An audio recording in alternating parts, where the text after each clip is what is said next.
What's happening, fam? This is John from AF Anime, and today we're going to be talking about One Piece chapter 1033 titled Shimotsuki Kozaburo. But as usual, before we get into the chapter, we're going to go ahead and cover the request cover page. It is actually of Tashigi playing a villain to a bunch of penguins who are pretending to be heroes. Now, ultimately, this is as equally boring as compared to the other request cover pages. However, this one is a bit relevant to the content of the actual chapter. So I'll touch base with that point a little bit later, but for now, we'll go ahead and talk about how the chapter begins, which is where we left off with Zoro. And it seems that Enma is still having its odd reaction while in Zoro's possession. I think a lot of us in the last chapter assumed that it had something to do with the shamisen that was playing. And I suppose that's not impossible, but for now it seems like the chapter is going at a different route. So much like we see back with the initial introduction to Enma and Zoro, Enma is actually stealing haki from Zoro. Now, for the time being, this does seem to have a distracting effect on Zoro, or at the very least from his fight with King. King doesn't seem to want to give him too much quarter as he rushes up to Zoro while he's mid-thought and then just opens himself up for attack. Now, narrowly, this should be a huge red flag, but a preoccupied Zoro did take the bait and tried to stab King in the stomach, to which King responded by letting off a huge explosion after saying jackpot. Zoro manages, however, to put up some haki just before he is affected by the fallout of this explosion. However, before he responds, we do get one page with Sanji and Queen in their fight, where there's a little bit of dialogue to explain a little bit about King's background or his racial ethnicity. And while we don't really get any fighting between Sanji and Queen, we do get a good deal of exposition about the Lunarian race and the concept of them being considered gods. Now, I did a theory video a while back with 3 quick theories, and the second theory has a little bit to do with the Lunarian race and their relativity to the other races of the One Piece world. And most likely, I think I'm going to work on a video just specifically about the Lunarians and what their past could be and what it could mean for the One Piece world as a whole. But I digress. For now, we'll go on with the chapter as Queen does not elaborate or indulge Sanji on any information that he asks about. So after a page of Sanji and Queen, we return to the Zoro and King fight, with Zoro responding to King's explosion by using his Death Alliance song.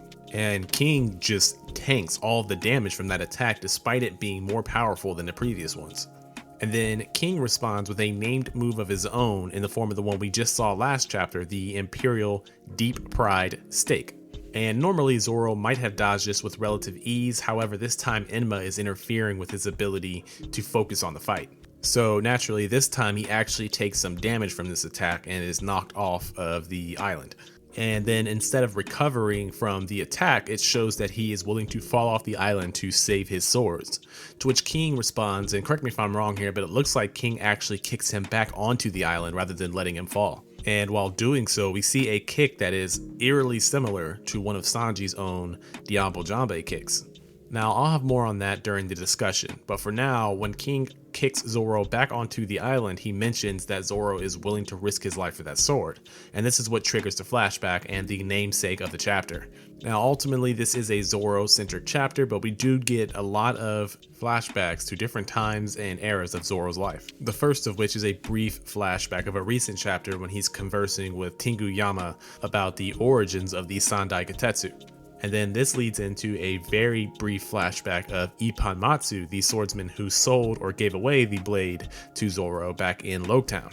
And after a brief moment in the present where Zoro finds Wano Ichimonji sticking out of the ground, he also has a quick flashback to Shimotsuki Village. In particular, the moment where he asks Koshiro to wield Kuina's blade, the Wano Ichimonji, which sets up another transition back to a different point in time where Tengu Yama reveals that Wano Ichimonji and Enma were both fated to rejoin each other in Zoro's hands, as they both were made by the same person, who is Shimotsuki Kozaburo. This obviously being the same man that Tengu Yama revealed illegally left the land of Wano 50 years ago. So despite Zoro having all the information and all the pieces practically placed in his lap, he's only now connecting the dots to realize exactly who the old man was who was sitting by the sea. And it's here that we actually get the first bit of flashback in this chapter that is actually new material to us, as most of the other stuff we've seen so far is really just flashbacks to moments that are post pre-time skip and also flashback recaps. So in the bulk of this flashback, we learn that Zoro had actually had bonds with this legendary swordsmith of Wano as a child. And this would be most notable by the fact that he's the one who actually taught Zoro the phrase Sinachi, and as well as giving Zoro his first two blades. Now, while this character is fairly new in our minds, it's made clear that this character had a lot of importance to Zoro as a young child, and specifically he was Kowina's grandfather, something he didn't know until the character himself had passed away. And another thing that Shimotsuki Kozaburo can be credited with is expanding our knowledge about the One Piece world. In particular, explaining to Zoro and us how the spirit or the personality of swords and their abilities to have a underlying effect on how a wielder is able to use them. And he also even teaches Zoro about the concept of cursed blades and what they really mean. So this gives us a little bit of understanding as to why Zoro was so receptive of taking after that cursed blade that he got from Ipponmatsu. And in this flashback, we're also given the reasoning for Enma's name.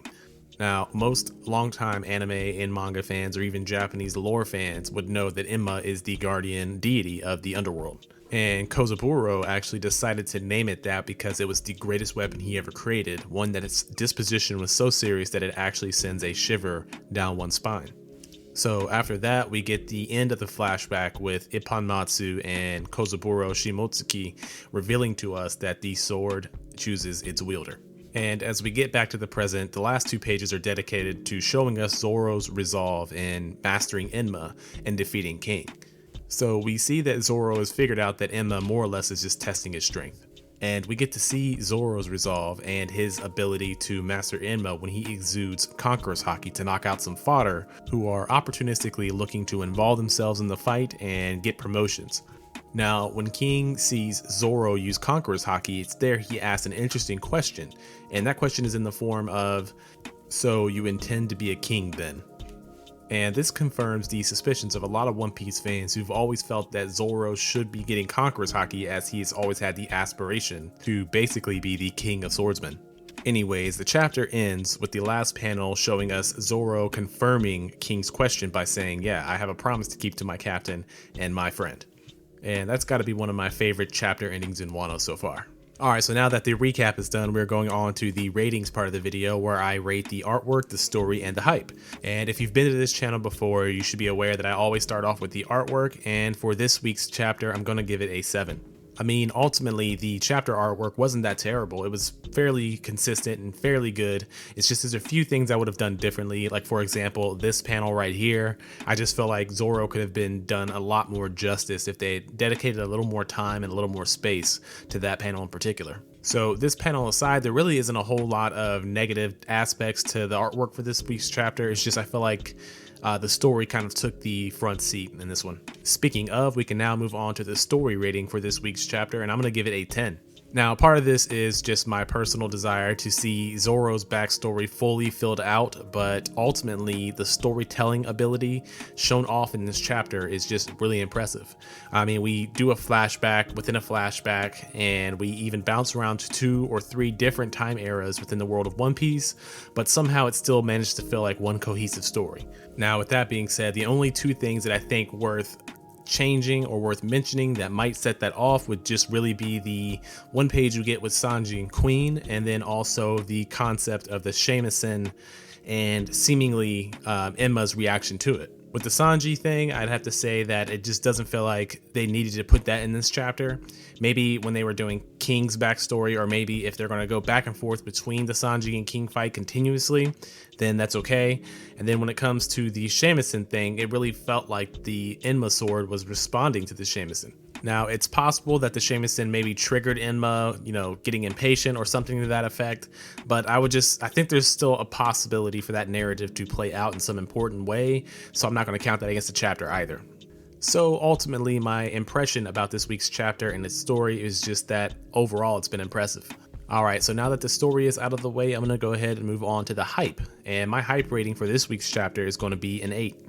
I gotta say that the hype for this week was pretty good. It was well paced. It just wasn't, up there in terms of the most hyped chapters of Wano so far.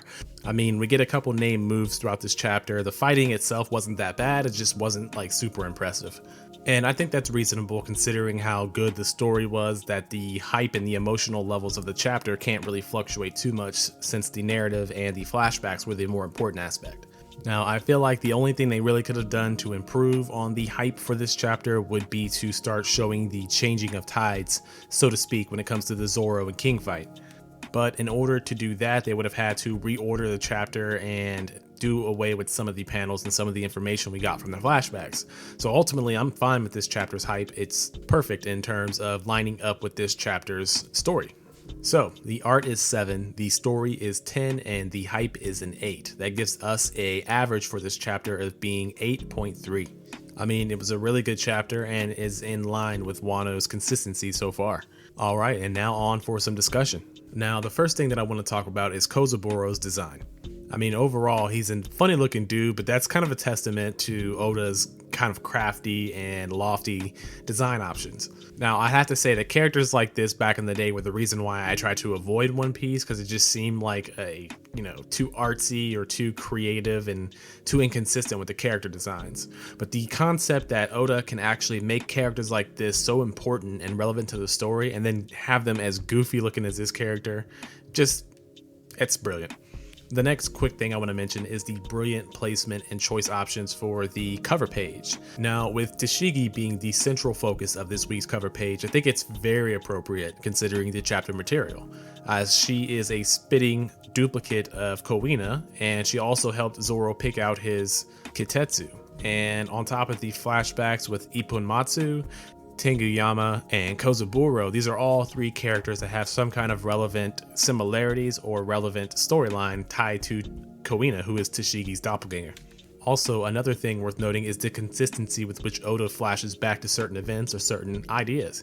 For example, the 2 swords that Zoro had that shattered when he fought up against Mihawk. Though ultimately that fight was to flex Mihawk and show exactly the difference between him and Zoro, we get the confirmation that those swords broke so easily from the creator themselves. Shimotsuki Kozaburo told him that he can't make good swords anymore, that in fact those 2 swords that he gave Zoro were crap swords.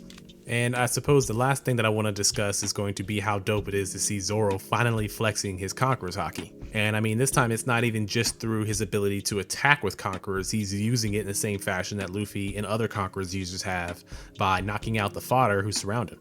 And in regards to Zoro's mastery of Conqueror's Haki, I think it is important to say that it might have something to do with his mastery of Enma as well. And also another thing still worth addressing is King's line toward Zoro when he mentions that Zoro has kingly ambitions as well. Now, to me, that would imply that in order to have King's Haki, you have to have a goal or desire that is kingly, which would be perfectly fine. It's just that would conflict with a couple things that we've seen in the past. For example, when Garp said that Luffy was born with Conqueror's Haki. And then there's also Shanks, who, as far as we know, has no desire to be a king of any sort. So that might just be a cool quote to throw in there in terms of Zoro's Conqueror's Haki, but I'm interested to see if that has any overall importance toward the major narrative of One Piece and what Conqueror's Haki is.